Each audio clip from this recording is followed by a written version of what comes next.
à tous, alors aujourd'hui je vais vous présenter le iSmart 800, une super bête de course avec dans la boîte bien sûr l'interface ainsi qu'une tablette de 8 pouces, un câble adaptateur pour OBD2 ainsi que deux autres petits câbles, des petits adaptateurs, donc un BM 20 pins et bien sûr le 38 pins de chez Mercedes.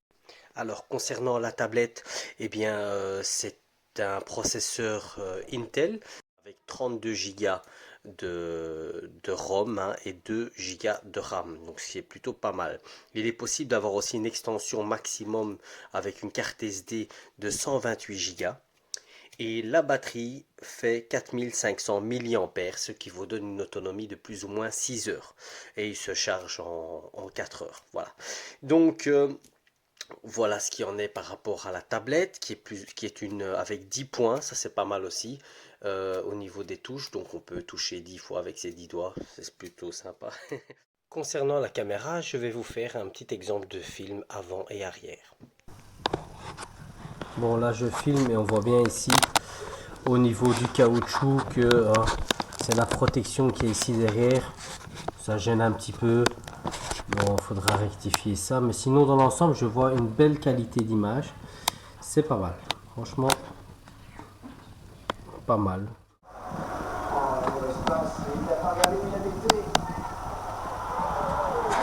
Quand même pas mal je pense.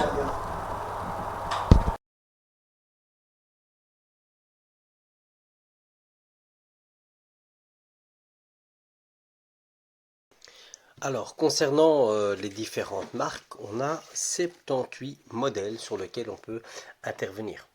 Donc ici bien, là c'est répertorié par continent, donc on voit Asie, Chine, Europe, USA, etc. Donc je vous laisse faire pause un petit peu pour découvrir l'ensemble, mais logiquement vous avez toutes les marques. Ici vous voyez bien la Chine, bon, certains modèles, voilà, vous allez peut-être être intéressé par certains, mais bon, pas tous. Là, en Europe, eh bien, logiquement on a l'ensemble des marques. Il n'y a pas de souci, on a plus ou moins 35 marques, je pense, en Europe, facile comme d'habitude. Alors voilà, l'interface est connectée, on voit le Bluetooth est allumé ici, magnifique, on le voit ici aussi, très bien. On y va, on va voir un petit peu en combien de temps il va faire un scanner complet. Donc je scanne le véhicule, automatique, ok.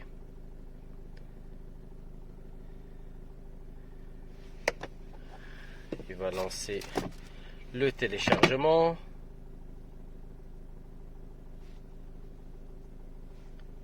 Donc sélection automatique. Voilà, il a reconnu la voiture, très bonne chose, et je fais oui. Donc scan auto. Et là, il va me faire un rapport détaillé de l'ensemble de toutes les anomalies du véhicule. Là, pour l'instant, il est en train d'identifier les différents systèmes. Et voilà, maintenant, il va lancer le scanner.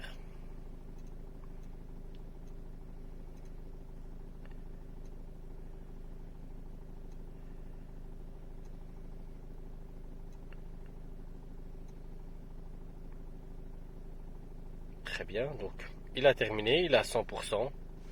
On fait rapport. Et voilà, et il me fait un listing complet. Donc l'ABS, il y a 4 fautes. Donc tension de batterie, contacteur de marche arrière, ça arrive. IPC instrument, forcément il a un perte de communication avec l'interface d'affichage. Forcément j'ai mis un autre afficheur là-bas, j'ai fait une espèce de tablette. Une petite tablette Android que j'ai installée. Concernant le où je suis... Là, j'ai du mal à me retrouver. Voilà, PCM. Donc, il y a une faute au niveau du PCM, donc calculateur moteur. Il me dit que donc performance de couple. Dans le BCM, il a deux fautes au niveau du CAN bus concernant bien, la perte de communication avec le module interface. Toujours la même chose due à ça. Donc, très très bien. Et voilà. Très vite, donc le rapport a été enregistré. Super, extrêmement rapide. Alors, je vais passer en revue l'ensemble des fonctions spéciales. Je vais commencer d'abord par ABS. Alors, purge ABS, on continue. On va voir un petit peu les différents modèles qu'il fait, etc. Donc, ok. Donc ça, je vous laisse faire pause pour regarder de quoi il est capable. Et voilà tous les véhicules qu'il peut faire. Il y a quand même un paquet de véhicules. Donc ici dessus, je suis sur une Ford hein, euh, qui a un problème de couple. Donc il y a eu une modification au point de vue et au niveau de la cartographie. Et ça, je vais voir par la suite s'il est capable de le trouver. Mais bon, pour l'instant. Highlight. Alors, hop, la même chose, je vous laisse faire à chaque fois pause pour lire un petit peu les différents commentaires. Hein. C'est tout ce qui concerne donc l'éclairage adaptatif. Il est déjà bien plus complet que l'ancien que je vous avais présenté. C'était le VDIAC Tool, le VT360. Airbag, normalement, c'est tout ce qui concerne le recette. Hein. Donc voilà, si vous avez reprogrammé, donc ça c'est quand même pas mal. Ok, on va voir un petit peu les différents modèles qu'il fait. Pas nombreux, mais c'est déjà ça. Mais j'avais vu que chez VW, ils pouvaient le faire donc en interne. Donc automatique transmission, je suppose. Donc c'est la possibilité d'adapter au niveau des boîtes auto ou bien pour faire l'entretien. On va voir un petit peu qu'est-ce qu'il en est. Mes doigts ils sont gelés. TCM ou ça parle de Ford ça. Très bien, hop. C'est Land Rover, Jaguar, ouais, c'est ça. Ok, batterie, tout ce qui concerne l'encodage. Ok.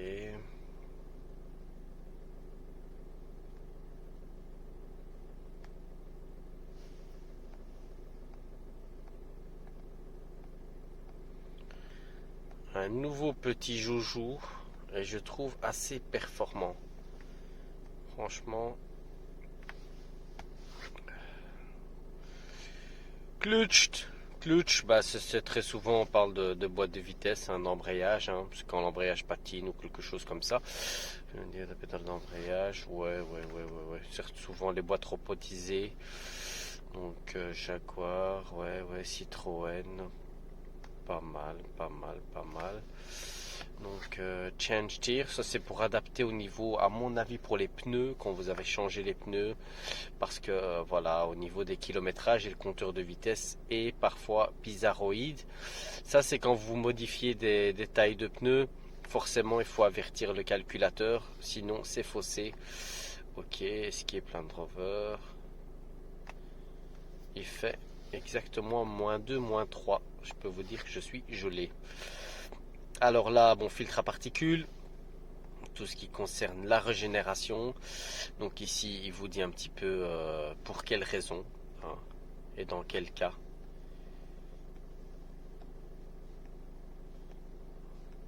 Pas mal de véhicules, ça c'est chouette.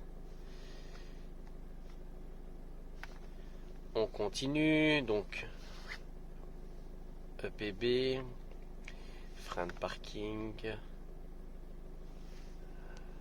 Ok, donc ça c'est pour tout ce qui est remplacement de frein. Calibrage du frein à main et remplacement de plaquettes. Ouais. Evap test. Ça je l'ai pas vu souvent. Hein. C'est pour voir quoi en fait? Les fuites? Ouais. Jamais testé ça.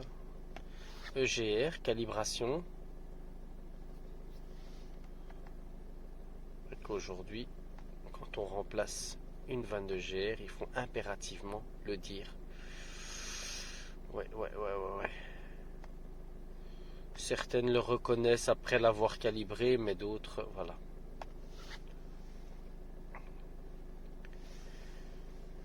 Ok, je change de main.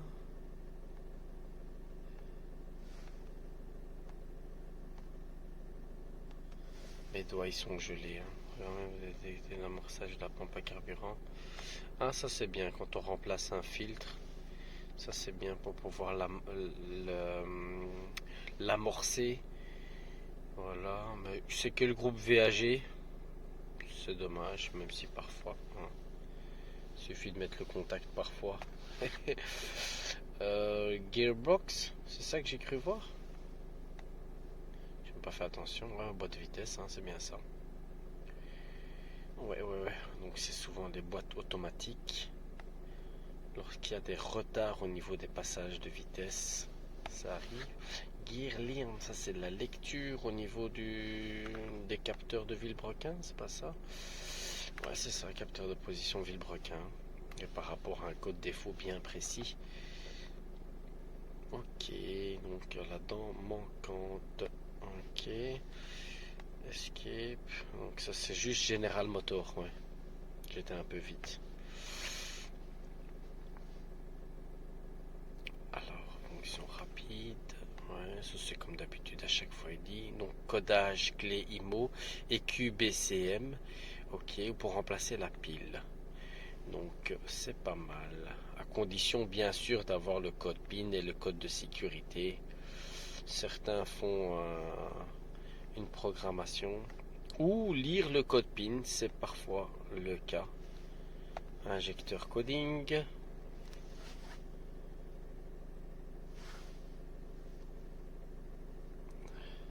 Donc ça c'est pour écrire dans le calculateur les différents codes d'injecteur. Ok. Intelligent, ça veut dire smart. Hein. Oui, il a voulu traduire jusqu'au bout, mais intelligent, c'est pas. Il n'y a pas une voiture qui s'appelle intelligent. Par si c'est un mécano. Ouais, là, elle est intelligente. Changer la langue, bon, ça c'est au niveau du tableau de bord. Lorsqu'on veut modifier la langue, parfois on récupère un véhicule d'Allemagne ou d'Hollande. Juste Peugeot, c'est quand même malheureux. Il faut faire un peu plus de langue. Hein. Mais vous avez la possibilité de rentrer dans le BCM, dans les combinés d'instruments pour pouvoir faire cette opération. Hein. Ça, c'est simplement, comme je l'avais dit aussi dans l'autre vidéo du VDIAC Tool, il faut rentrer impérativement dans le système pour pouvoir, bien sûr, écrire. Ici, calibrage du kilométrage. Ouais. Donc il récupère les données et il les réécrit et il fait ça sur. Ouais. Ouais.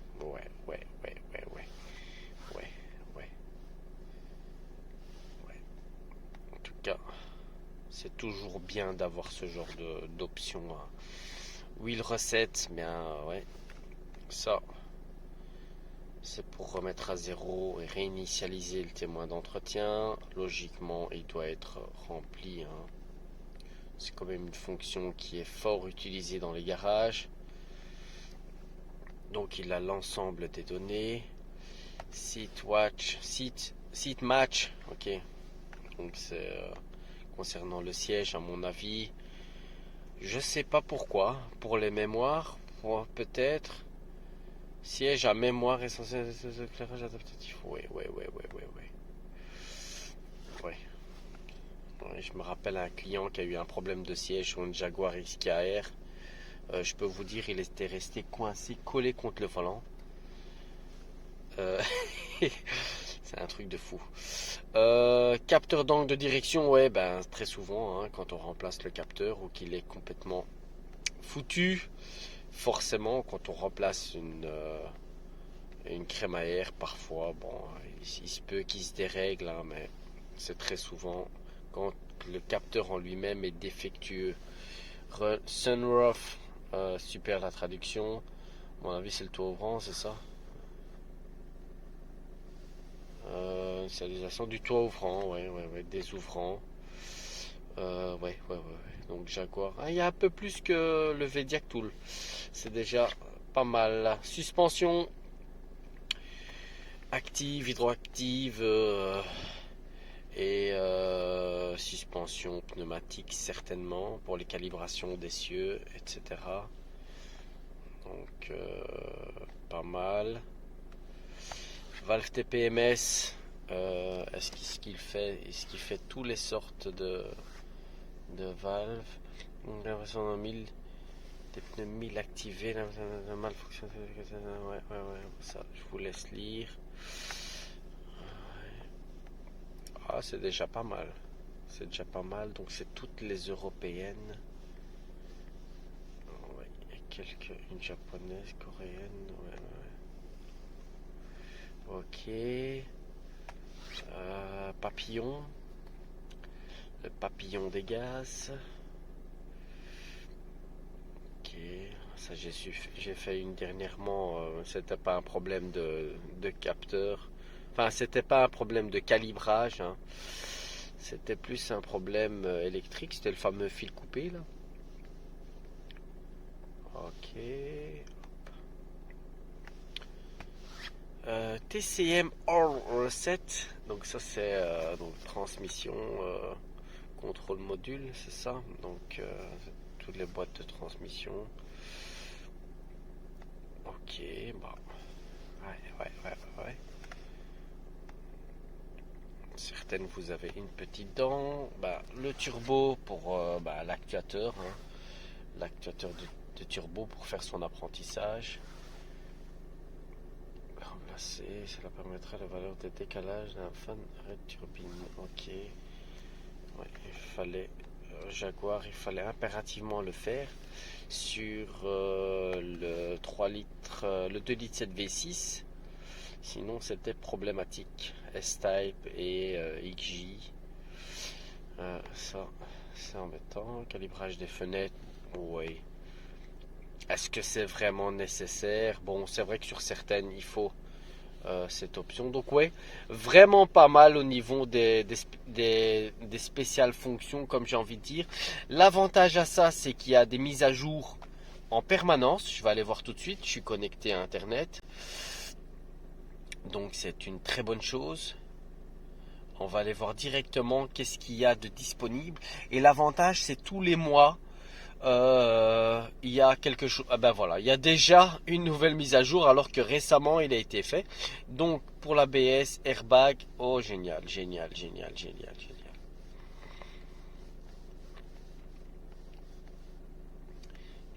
Donc il y a à chaque fois quelque chose de nouveau et on vous le dit, voilà, c'est pour optimiser le programme, On a des modèles en plus qui s'est rajouté. Donc c'est quand même assez chouette. Et je sais plus ce que c'était au niveau des mises à jour, mais il me semble que c'est 3 ans de mise à jour. Je vais aller voir ça tout de suite. Bam, c'était évident. Ah là, non, c'était pas lui. Ouais, lui il tape vraiment dans les prix. Ok, non, c'est pas ça. 760, c'était chez notre ami ici. Donc voilà, 549. Et on a, comme on peut le remarquer, mise à jour gratuite et illimitée pendant 3 ans. Donc ouais, forcément, c'est hyper avantageux. C'est hyper avantageux parce que vous avez la possibilité de faire des mises à jour en permanence, tous les jours si vous avez envie. Ok, donc ça c'est pas mal. Et garantie de 2 ans assurée par nous-mêmes. Et je parle bel et bien de ici notre ami, mon outillage, notre ami Sylvain, qui fait du super boulot. Et je peux vous dire, vous lui envoyez un mail le matin, avant midi il vous répond. Donc c'est vraiment exceptionnel. Je ne sais même pas s'il a encore de stock le produit. Il est déjà en rupture de stock. Donc non, c'est vraiment une tuerie. Mais à ce prix-là, plus vous avez, je pense, 10% si vous mettez le code promo que je vais certainement vous donner. Ouais, d'office, je vais vous le donner. Mais ouais, c'est un truc de fou. Parce que en réalité, quand vous regardez ce produit-là, il ressemble à 2 gouttes d'eau à l'hôtel, le 808. Donc notre ami Vediac Tool ainsi que Autodiag font exactement le même bazar. Donc ce sont tous des trucs qui se partagent depuis maintenant des années. Et c'est la première fois que je vois Invident arrivé ici en Europe. Donc d'habitude moi je les commande en Chine et la garantie malheureusement vous connaissez la chanson hein. J'avais eu le problème avec mon petit interrupteur, mon petit bouton, ben, on m'a envoyé un petit peu dans les roses, hein, vous comprenez bien, c'est un petit peu, je vais pas dire normal, mais voilà, c'est un produit made in China et le fournisseur, bon, j'ai rien contre lui, c'est pas ça. C'est que voilà, envoyer un produit en Chine, voilà, on sait quand il part, mais on sait pas quand il revient. Et surtout qu'il faut de nouveau repayer pour repartir. Enfin, c'est une catastrophe. Tandis qu'ici, eh bien, on a automatiquement le compte rendu, le rapport, et quand vous avez la chance d'avoir le fournisseur qui vous dit qu'il vous fait directement une extension de garantie, c'est juste nickel. Alors je vais regarder un petit peu ce qu'il en est. Donc il reconnaît automatiquement le véhicule, très bonne chose hein. Donc on voit bien, hop, panneau de commande, autoscan. Non, j'ai fait panneau de commande. C'est pas tellement grave, hein. Je vais voir directement qu'est-ce qu'il a au niveau moteur. Donc ici aucun défaut, hein. Donc il n'y a rien qui est allumé au tableau de bord. Et on va voir un petit peu qu'est-ce qui va. Donc moteur off. Donc je coupe le moteur. On. Je fais OK.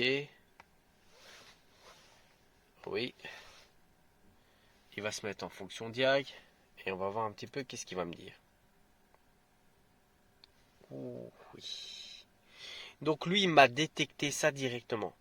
Donc je vais cliquer ici sur le code défaut. Il va m'envoyer directement sur Internet. Voilà.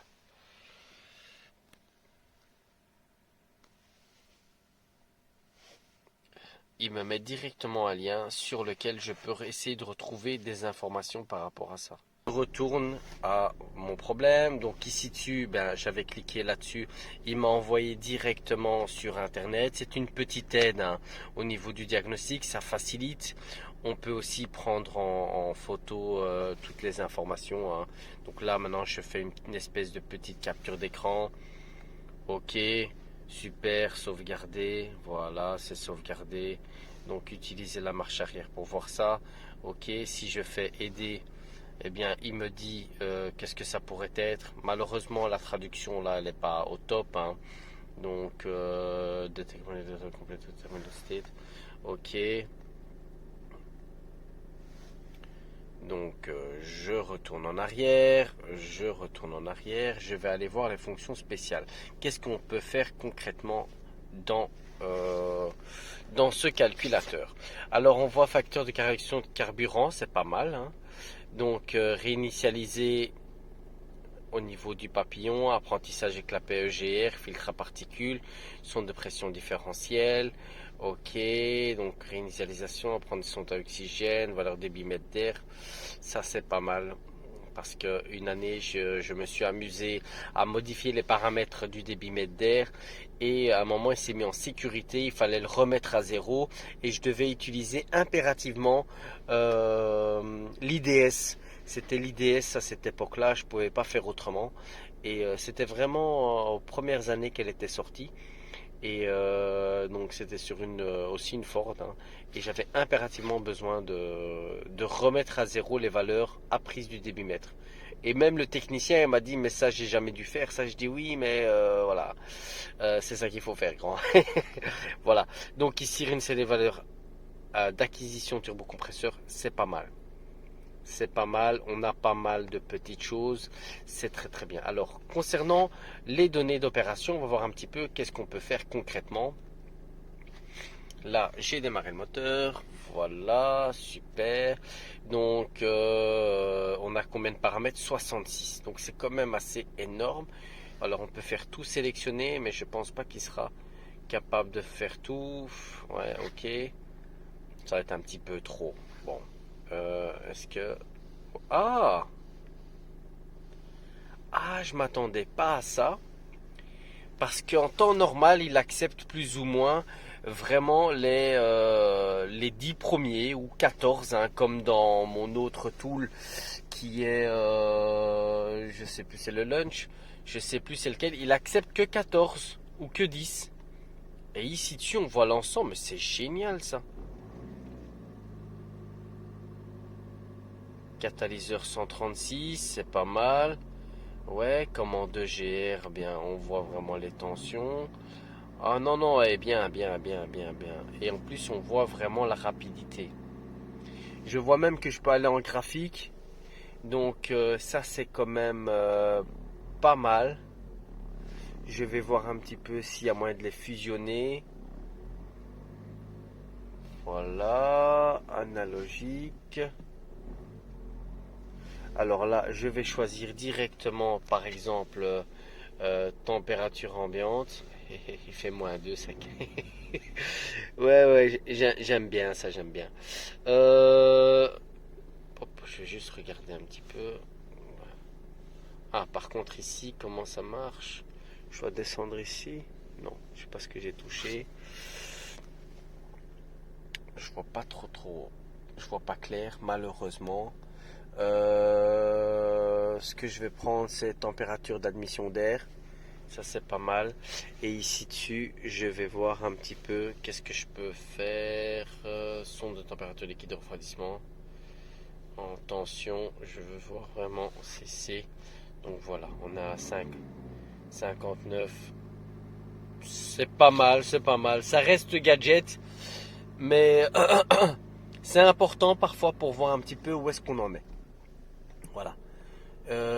Ici dessus, opérationnel au niveau de la session, je suis toujours dedans. Donc c'est sympa. Tension du module, ça va. Distance parcourue, activé. Ouais, forcément il s'est pas activé. Ok. On a quand même pas mal de choses, hein. Franchement, si maintenant on veut faire enregistrement, on a la possibilité d'enregistrer. Donc je vais enregistrer à partir de là. Donc ça, c'est pas mal parce qu'on a la souhaitée, donc la référence. Je suis censé avoir combien à tel régime. Donc ça, c'est pas mal. Je relâche. Arrêter. Et si je veux repasser, il me refait le film. Alors, je peux l'arrêter. Et je peux faire en pause, par exemple. Et l'actionner comme moi je veux. Je vois pas très bien avec la caméra et en même temps, mais voilà. Donc c'est quand même sympa. J'ai la possibilité de repasser les données que j'ai pu enregistrer. Très bien. Imprimer. À mon avis, il va me demander une imprimante. Ouais, mais j'en ai pas ici, grand.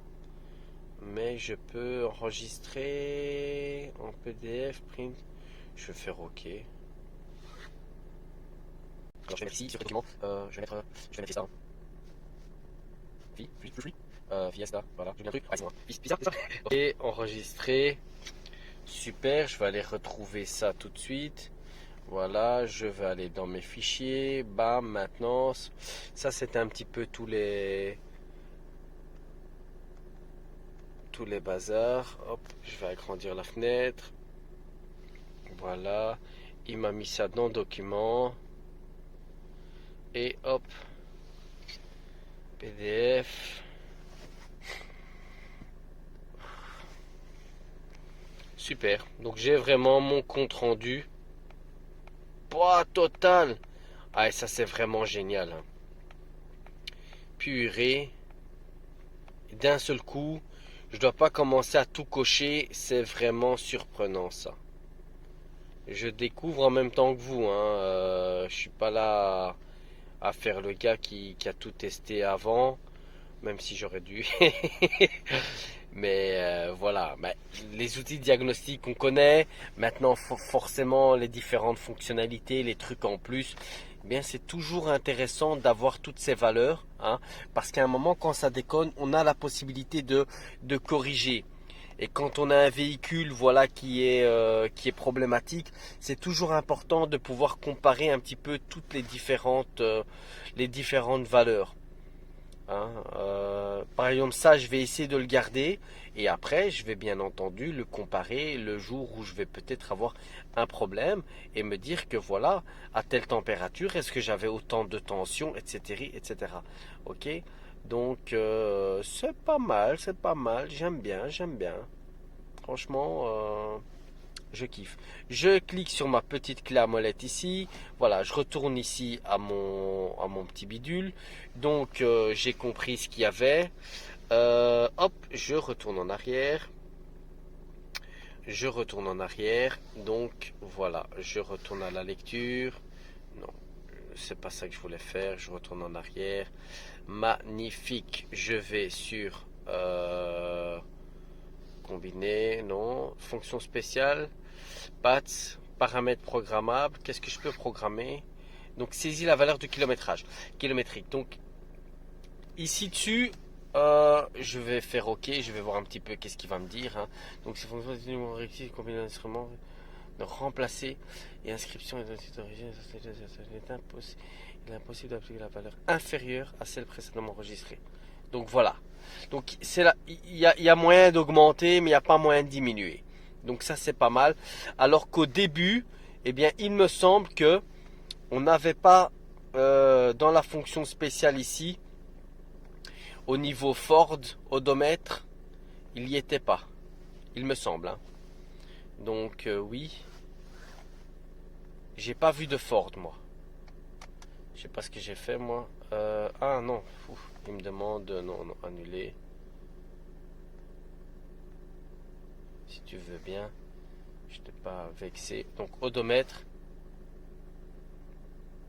Ah, quand je fais ça, il retourne directement ici. Ok, ok, ok, ok. Donc je retourne. Voilà, ok. Je sors de là, voilà. Ah, mais je dois sortir complètement parce que voilà. Odomètre. Ouais, moi j'aime bien les rendre dingues. Hop. Ok. Ford. Voilà. Ford Diapa. Ça veut dire quoi? Ça veut dire que quand bien même il n'est pas indiqué ici, il a la possibilité de faire certaines choses, mais on ne nous le propose pas ici. Ok. Donc le VCI, concernant ça, c'est quoi l'enregistrement? C'était quoi encore? Voilà, donc c'est pour oui, c'est pour les plaintes ça. Oui, oui, si on a un problème, etc., on peut envoyer directement un mail et faire un rapport. Voilà. Donc c'est ok pour ça. En tout cas, si vous avez des questions, n'hésitez pas. Hein. Avant de faire le tour d'un outil diagnostic, je pense qu'il faut quand même quelques années. Hein.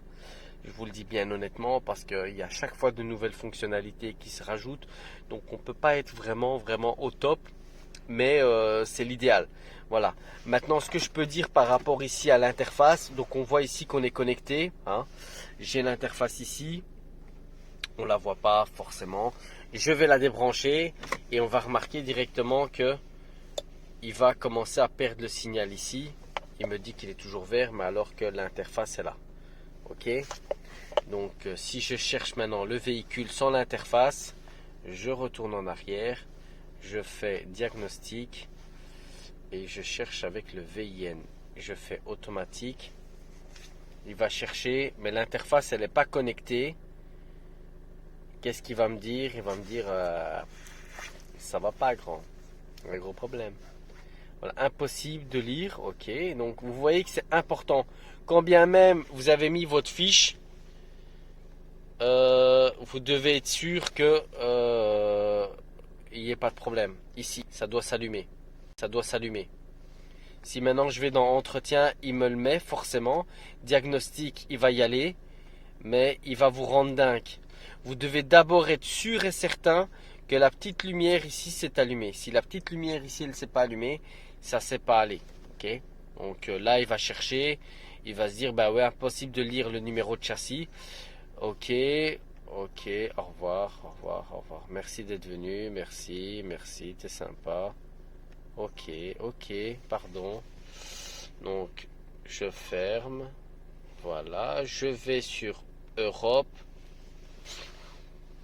Je vais sur Ford. Et là, là, il vous dit que le truc n'est pas connecté. Ok. Donc c'est mieux parfois d'aller directement vers la marque parce que en allant par VIN, eh bien, il va vous troubler. Donc il faut bien s'assurer dès le départ que la petite lumière ici s'est allumée. Ok. Alors, concernant cette interface, comme je disais, terrible, hein. Donc c'est un VCI, comme vous pouvez le voir, hein, de grande qualité, hein, assez solide, assez rapide et silencieuse. Donc le seul bémol à ça que je pourrais lui reprocher, c'est qu'elle n'est pas équipée du J2534 qui est capable de se connecter avec les outils d'origine. Donc voilà.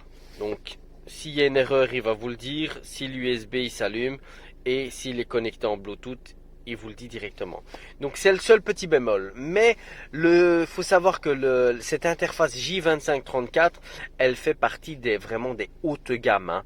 C'est pas de la gnognotte. Alors forcément, on ne peut pas tout avoir, hein, à ce prix-là, ça c'est clair et net. Ici, je vous montre une petite démonstration sur l'oscilloscope qui est intégré. Maintenant, il faut les sondes qui sont avec et malheureusement, elles ne sont pas fournies. Donc on voit le petit logiciel avec les différents channels.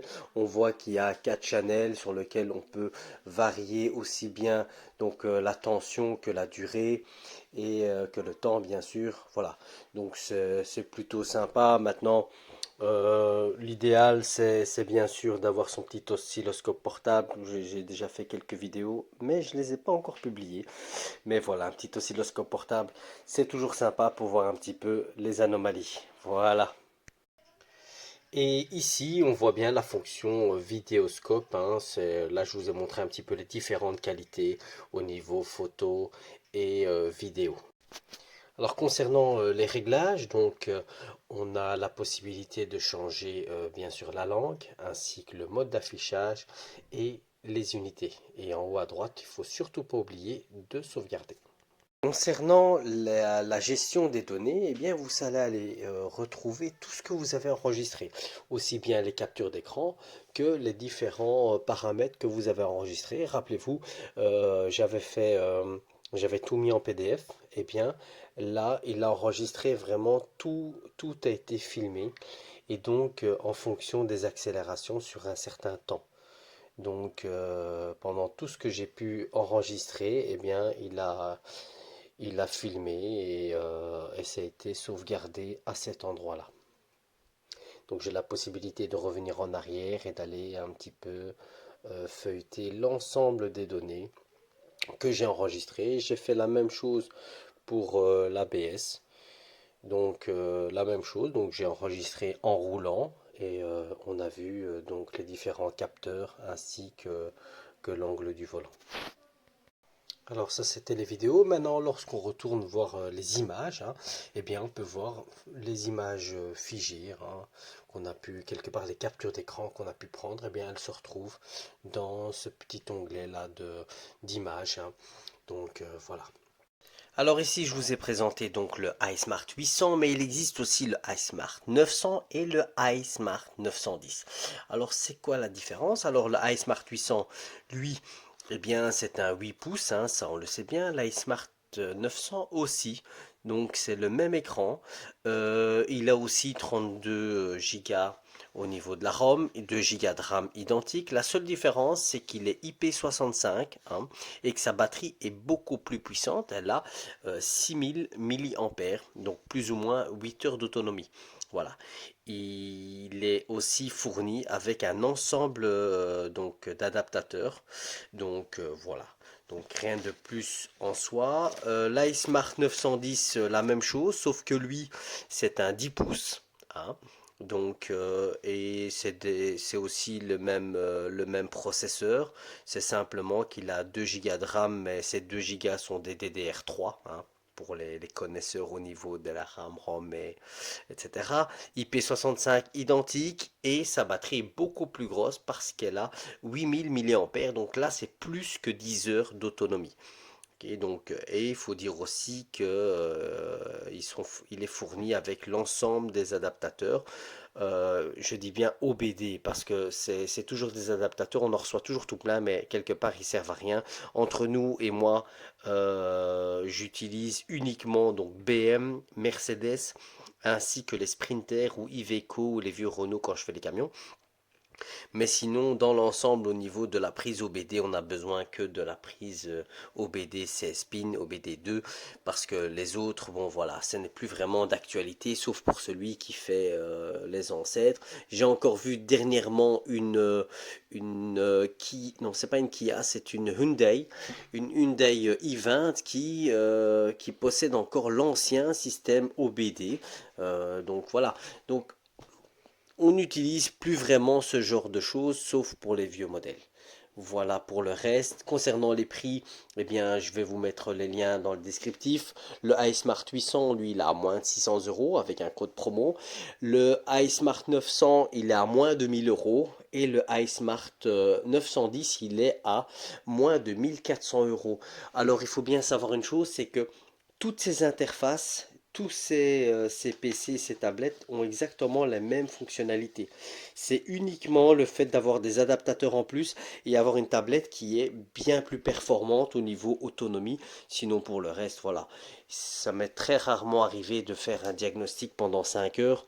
Voilà, chacun un petit peu sa technique. En tout cas, je vous remercie encore d'être de plus en plus nombreux à suivre la chaîne. Je vous remercie et je vous dis à très bientôt.